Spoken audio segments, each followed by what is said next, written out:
Welcome to Trucking with OOIDA. I'm Ashley Blackford. And I'm Scott Thompson. Scott, an exciting day. It is a holiday over across the border in Canada. Mm-hmm. Do you know so what I hear. holiday it is? Well, I do, because we've already talked about it. It's Thanksgiving in It Canada. is Thanksgiving. Happy Thanksgiving to all of our Canadian friends. Yes, happy Thanksgiving. It's definitely not as big of a deal over there as it is over here. I've experienced both. It also comes too early.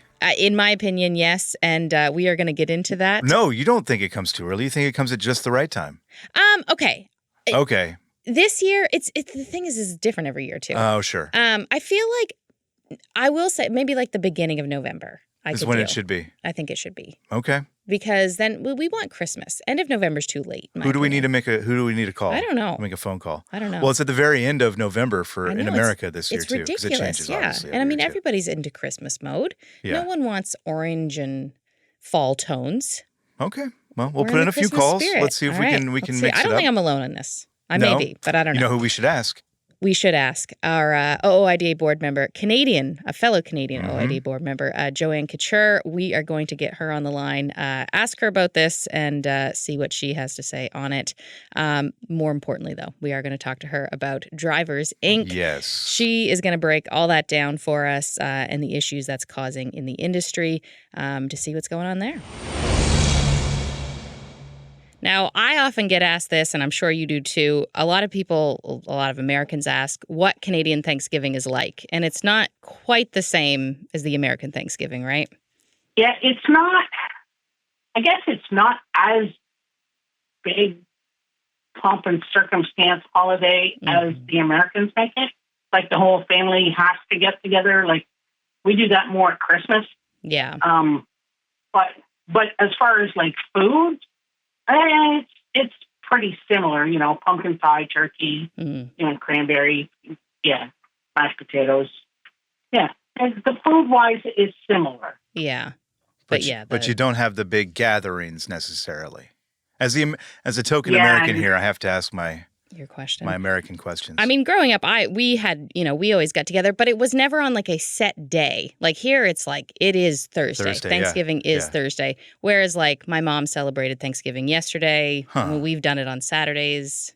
Does it always fall on a Monday, or is it the same date every? It's not the same day every year, right? No, it's not the same day every year. And I can't remember. What? It must be like the second Monday or something it's something like that, but it's always on a Monday. Isn't that interesting? Yeah. It's always on a Thursday in America, and then it's always on a Monday in Canada. It is kind of funny, interesting. Yeah. But no, I think Thanksgiving in the U.S. is way too late because everybody's in Christmas mode. We're ready to go. I think the Canadians, we do it right in a sense that I do think it could be maybe beginning of November. This is a hill I will die on. Yeah.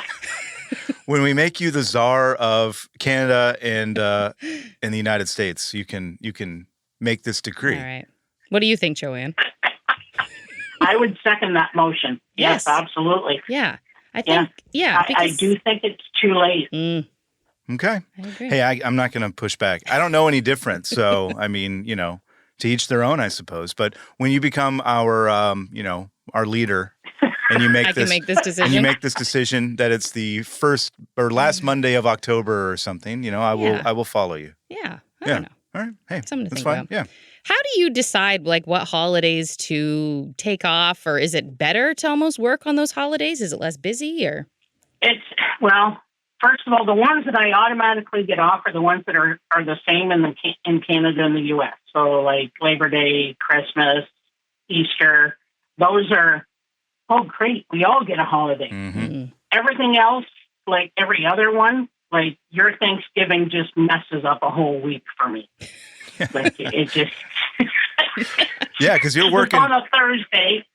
You're working on your side of the border, whereas everybody over here is not, on their fourth helping of turkey. Mm. Right. Yeah, because it's on a Thursday, but a lot of people we got to take Wednesday off because that's travel day, and so we're not going. Maybe we just won't work it all that week. Yeah, and if people work like an extra Saturday throughout the summer here and there to accumulate extra days to not have to work the Friday, and it just messes. our work schedule. So, and then you have July 4th. We have 3 long weekends in the summertime. So one at the beginning of July with July 1st, one with the civic holiday at the beginning of August, and then Labor Day. And the only one that coincides is Labor Day. Mm-hmm. So the one at the beginning of July sometimes works out okay. Like if the 1st is on Friday and the 4th is on Monday, it works out kind of okay. But usually that's another week where it just messes the work week up. So, yeah. I think we should just do away with all the holidays. When I become leader of the United States and Canada, we'll do away with all of them, and then we're all on the same schedule. Problem solved. You're welcome, everybody. Joanne likes it. Joanne co-signs. Yeah. Okay. She hasn't seconded it yet, though. I just noticed. I think that's I have not. You haven't seconded that motion. All right. I'll go back to the drawing board. We'll get it right. So, you want to be the Grinch and cancel Christmas? Yeah, really. You know what? Let me go. See that. Let me go back to the drawing. Happening. You could see me canceling Christmas. All right. Well, thanks a lot, Ashley. I don't know what that says about me. Depends on the day. Yeah, that's true. That is true. I concede that. Yeah. Well, Joanne, we wanted to talk to you. You recently represented Women's Trucking Federation of Canada at a parliamentary standing committee meeting on transportation, more specifically on Drivers Inc.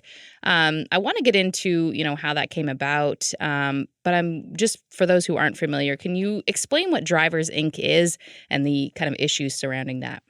So Drivers Inc. is something that started a few years ago. We've been talking about this for a few years, and it needs to be fixed, but we need government and political will to fix it, and that's what's been the issue. So what it is so typically in transportation, in trucking, we have somebody that is an employee and drives a company truck, thus has no financial responsibility or obligations to the equipment. We have somebody who can be an owner-operator. In the U.S., you call it leased. In Canada, we call it contracted to a carrier. So as an owner-operator, I am providing my truck and my services to a carrier in turn for revenue. Or we have a completely independent owner-operator that is both driver, responsible for safety and maintenance, and finds their own freight. So that's the typical. There's variations to this, if you get into the lease purchase agreement, but we won't even go on that one. So those are the normal variations. Driver Inc. is a different variation where someone is kind of trying to take the benefits of two. Trying to be an independent contractor, but yet not own any equipment, drive the company truck, but provide personal services business is what it's called. But if you look in all the tax obligations of a personal services business, according to our tax code, you pay more taxes than you would as an employee if all the deductions were taken off your paycheck as an employee. But to be able to do that, your employer, i.e. the carrier, would have to be willing to pay their part of the deductions, the source deductions that come off an employee's paycheck, which is where the nerve of the game is there. What the problem is, we have some unscrupulous carriers that don't want to pay their fair share and are trying to skirt around every possible rule. So in 2011, the government, and I'm going to get in the weeds a little bit here, I'll make it short weeds. The government put in a moratorium of issuing what a CRA, Canada Revenue Agency, our version of your IRS, they took away or put in a moratorium on issuing a T4A, which is, to simplify the weeds here, is the form that the carrier issues the owner-operator that owns his or her truck and provides equipment and services to the carrier. That is the form that the carrier issues the owner-operator that says, this year we gave you X amount of money, and this is the amount that you have to report on your taxes.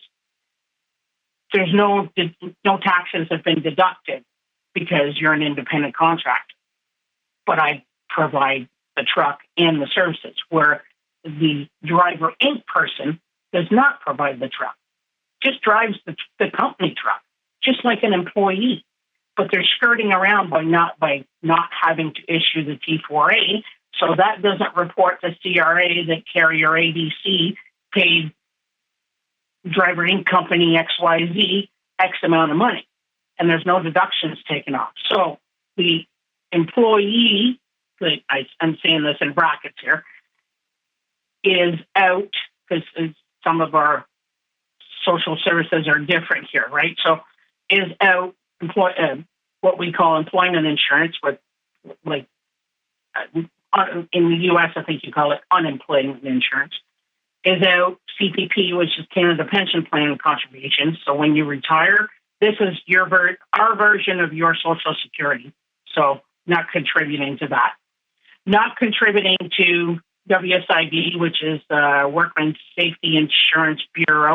It's called something different in different provinces, but that is in case you get hurt, you get some sort of a paycheck, some sort of compensation, government agency. So there's no contributions going to that. With some of our benefits, so federally regulated employees, which is any transportation company that crosses a provincial or international border. So that's pretty much most, like a big majority of our carriers here. Under federal regulated companies, you as an employee are entitled to 10 paid sick days.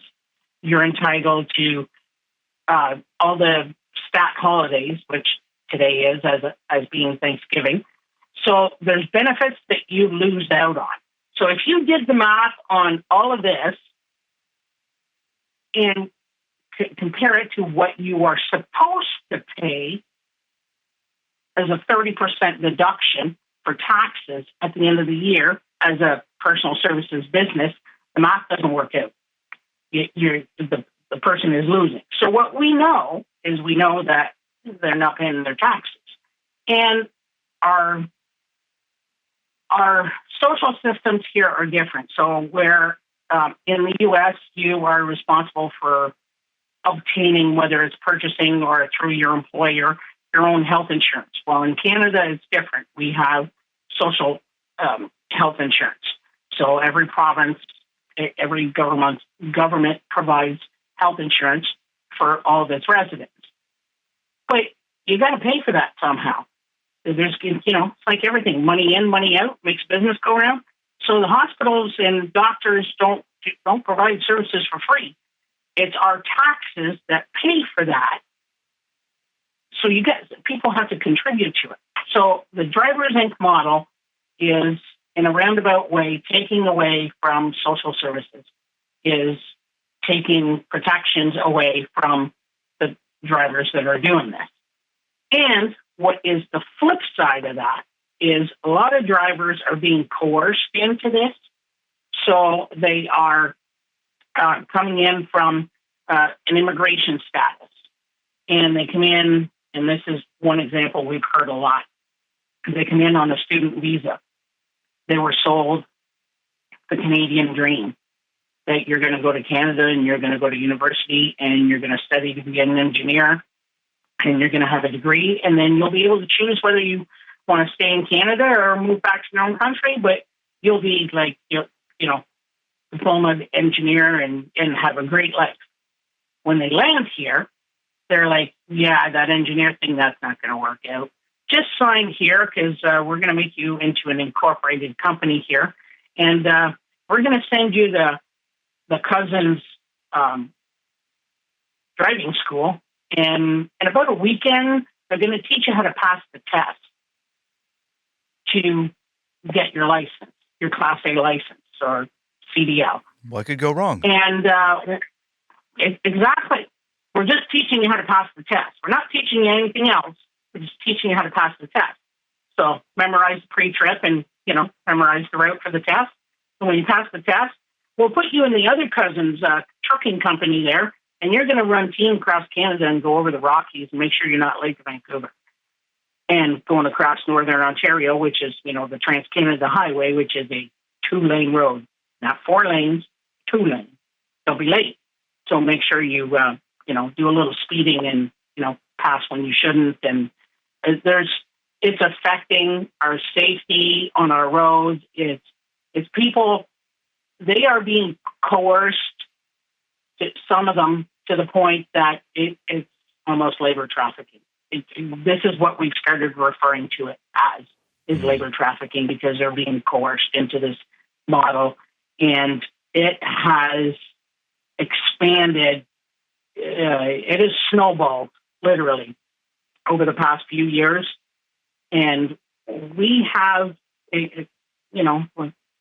some agencies like to tote the driver shortage thing, which we know does not exist. It doesn't exist in the U.S., and it doesn't exist in Canada. We have a shortage of quality, trained, professional drivers in some cases, in some locations, but we don't have a shortage of drivers. And this is just adding more drivers that we literally don't need to the pool. And they're not trained properly. They're not safe.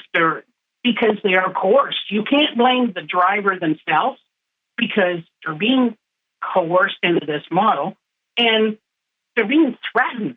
So the one that came on the student visa, they were sold a bill of goods. But, oh, by the way, you were going to be an engineer and study here, and it was only going to cost your family $10,000. Well, no, that's different.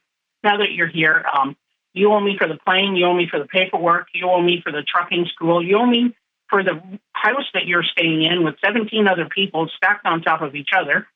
And make sure you don't have a flat or don't hit anything, because it's coming out of your paycheck. And this is all illegal.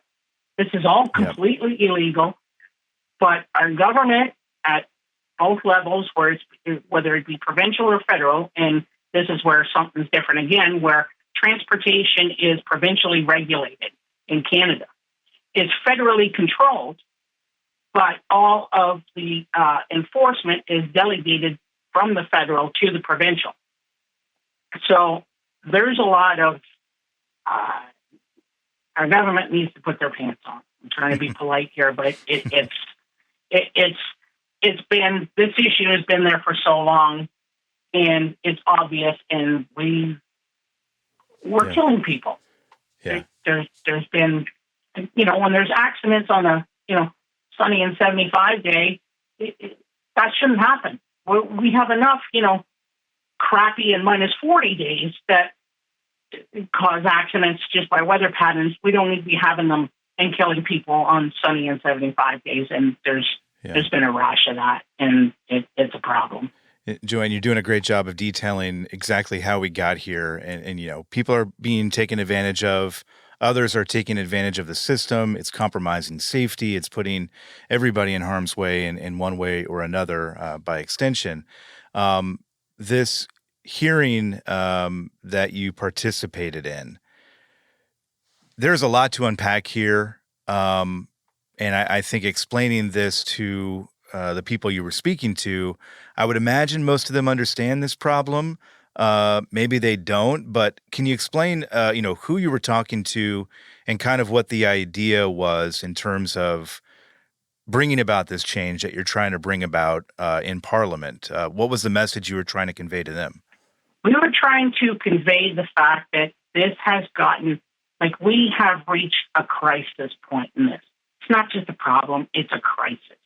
We're killing people with drivers that are not properly trained, and they don't know what they don't know. So it's not like, we want to blame the drivers. It's just people that just don't know what they don't know. Some people come here and they've never driven a car, and now we're going to put them in 80,000 or 140,000 pounds in Canada. Because if you put them on, heavier, B-train type style equipment, but we're at a crisis. And the goal was to educate bring to light how bad this is, and the fact that we are saying, like, even the head of the CTA, the Canadian Trucking Alliance, which is akin to the ATA in the U.S., looked at the MPs and said, "Don't trust our industry. Just put it right to us, and we need to find different ways to fix this. You can't trust our industry because we're screwing it up." That's quite a statement. Yeah. Yes, absolutely. Absolutely. And so the committee is, there's 5 Liberal MPs, one of which is the chairman, and 6 Liberal MPs, one of which is the chairman. So the chairman does not vote, and 4 Conservatives and 1 Bloc Québécois. And it's the Bloc Québécois MP, Xavier Barcelou-Duval, who made a motion in that committee. It's a standing committee on transportation, made a motion that this crisis be investigated, and they asked some of the associations. So there's been 2 meetings so far, last week on Tuesday and Thursday, and so they had the Canadian Trucking Alliance, they had Trucking HR Canada, they had the Women's Trucking Federation of Canada, they had the chairman of the Truck Training Schools Association of Ontario. They had one of the leaders of ACCPC, which is a movement that was started in Quebec to do the same thing. And they had the owner of a second-generation carrier that spoke. That was all at the meeting that I was at on Tuesday. And everybody, we're talking people that in this group, and there had been actually the day before, there was a press conference of a lot of representatives from different groups in Quebec, different like ownership groups and that. And a lot of these people, I would never see them in the same room together because they don't get along. They don't see things eye to eye. So, but for this particular issue, everybody's on the same page and everybody's putting their differences together, and it's about fighting this before we all sink to the ground. Because on the financial, so I gave you all the labor trafficking type aspect of it. Now let's look at the financial aspect. So Carrier A employs, I say that in brackets, Driver Inc. drivers in their trucks. So they go, and this is getting into the weeds, but they go to the auction and they buy cheap trucks that they don't plan on paying for anyways. So they get financing for the cheap trucks. Now they have cheap trucks that they may or may not put them through a safety inspection that should be done before a truck goes on the road. They might just, buy a safety inspection because there's stuff on the black market. So you got a cheap truck that was at the auction, so it wasn't in great shape to start with. Then you forge the safety inspection. Then you call the insurance company and you go, yeah, I got 10 of these cheap trucks, and I'm going to have 10 drivers, and we're going to put them on the road, so I need an insurance policy for 10 trucks. Okay, all right, so, well, your rate's going to be this much. Ooh, that's expensive. Okay, yeah, I'll take it. Send me all the pink slips. And the pink slips in Canada is what we refer to as the insurance certificate. So you get the pink slip. On the pink slip, contrary to U.S. pink slips, and this is part of our problem too, the pink slips, all 10 of them, will say all vehicles insured. So, as opposed to saying the VIN number of the vehicle. So they put the trucks on the road, they get drivers, they put them out, and 2 weeks later, the owner calls the insurance company and goes, yeah, those 10 trucks, yeah, I'm only going to run 3, so cancel the other 7. And we're just going to run 3, so we're only going to pay the premiums on that. So everybody's doing the math in their heads right now because they're not paying as much for trucks. They're not paying as much for maintenance or repairs to even get a valid safety on it. They're not paying as much for insurance because, well, they're only paying for 3 instead of 7. But they have 10 pink slips that say valid for the next year. So if they get pulled into a scale, they have a valid pink slip to show they have insurance. Contrary to what you guys have with an MCS 90 that has to be filed with FNCSA, we don't have that system up here. That's part of our problem too. So now that you're going down the road and you have 10 trucks and you're paying a whole lot less, well, your rates don't have to be as much, do they? So they're undercutting, and this is like major undercutting. They're undercutting 30 to 35% on the rates. Everybody gets in an uproar when 7 to 10% lower is undercut. We're talking 30 to 35%. We have legacy carriers that are literally on their last legs, like second, third generation legacy carriers that are like, they might be closing within the next year. Because they're doing everything. Reduce driver wages. They're doing everything the right way. They're doing everything right. Yeah. Exactly. Yeah. Exactly. Like competition is one thing, somebody cuts 5%. That's competition. Sure. Somebody cuts 30 to 35%. That's unfair disadvantage. Yeah. You're cutting the legs out from under everybody. Yeah. Yeah. Now, one of the things during the hearing, you suggested a national trucking credential as a solution. Can you kind of explain what that would be? Yeah. So that is something that we have been working on for about 6 months now, and is to try and make everybody more accountable throughout the nation. So the national trucking credential would do something similar that's being done in Europe. So in Europe, every 5 years, every driver has to do a 36-hour course that refreshes everything from safe driving methods to like logbooks, hours of service, and everything. So what we would want to do here is start with putting every new driver through this and then do a rotation of eventually putting everybody through it. But this would certify that everybody has been trained on what new drivers are not hearing about now. They're not hearing about the fact that they're entitled to 10 sick days if they're working for a federally regulated carrier.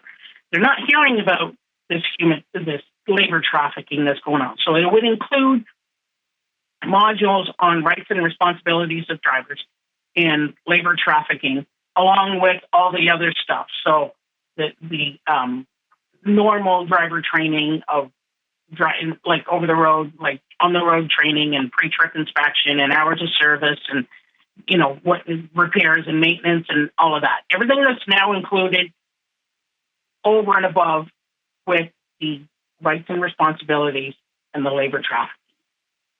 So the labor trafficking is we're looking at it as human trafficking in general, because the transportation industry, as I'm sure everybody has heard, but it needs to be an awareness piece throughout our industry. Our industry is subject to labor trafficking, but is also in high visibility of sex trafficking. So there's human trafficking going on around our industry, whether in or around it. So those are all things that would be included in there. So it would be a new program that would be applied across the country and would be regulated federally so that it applies to every province, as opposed to what we have now, which is transportation is regulated provincially. So each province makes their own decisions on what they include and don't include in their mandatory entry-level training. This would be part of that. You mentioned, Joanne, you've got some momentum, it seems like, behind this issue. It strikes me when you talked about the different groups being in the same room that typically they're on opposite sides of issues, but they're all on the same side on this issue with the understanding that this, model needs to end. Do you feel like there's momentum behind this? What does the future look like here? Do you feel like we're getting closer to a solution? Do you feel like we're far away from a solution? What are your feelings about where we stand? if our government stays stable, so contrary to yours, ours could fall at any time. I say fall. But a vote of non-confidence right now, we have a minority government, so a vote of non-confidence would send us back into an election again. We have, from what I saw last week, this is the first that I've seen support or understanding or willingness to listen from all parties, as opposed to before where if one party, or in some of the provinces is what the problem we've had, if one party is listening, the other party doesn't want to listen at all. So, because they're too busy fighting against not liking each other, so to speak. The not liking each other takes effect over let's fix the problems, right? So we know the greatest politicians are the ones who make no decisions at all, because then they're never disliked. Mm-hmm. So, but in this case, I'm going to say I'm hopeful. I see a glimmer of light because there's so many of us involved, and it's not just like the provincial associations and the CTA and the big name associations. They've also included, carrier owners and smaller associations, and they're reaching out further. And some of the ministers are going to be on the hot seat. They're going to be called in. That was mandated part of the proposal when this was initially proposed. So the Minister of Transportation, the Minister of Revenue, and the Minister of Labor all have to make an appearance at this committee. And from there, the report should be issued before Christmas, is what we were told. That is a very quick timeline in Canadian politics. Usually these things drag on. So I'm hopeful. Everybody around the table, as far as MPs, seemed very receptive to what we had to say. So I'm hopeful, but then again, this has been going on for 13 years now. Yeah. So now there's more hearings scheduled. Are you speaking at any of those? No. Those will be other people. Yeah. Well, yeah. I mean, we'll definitely keep an eye on this situation, and we'll probably be bugging you again to see how things are going. Hopefully, good news will come. Yeah. Absolutely. Thank you for your time, Joanne. Yes, thank you so and much. Happy Thanksgiving. Happy Thanksgiving, yes. All right. Thank you. I appreciate it. Thank you for letting me explain this. Yeah, we appreciate it. For sure. No, it definitely helps. Absolutely. All right. Take care. Right. Have a good day. Drive safe. Okay. Take care. Today's episode of Trucking with OOIDA was brought to you by a dedicated team of people that includes Jim Fetzer, Tennille Flick, and Kim Boren. You got thoughts? We'd love to hear them. You can call us at 1-800-324-6856 and leave us a message, or send us an email at podcast@ooida.com, and we might just include it on the show.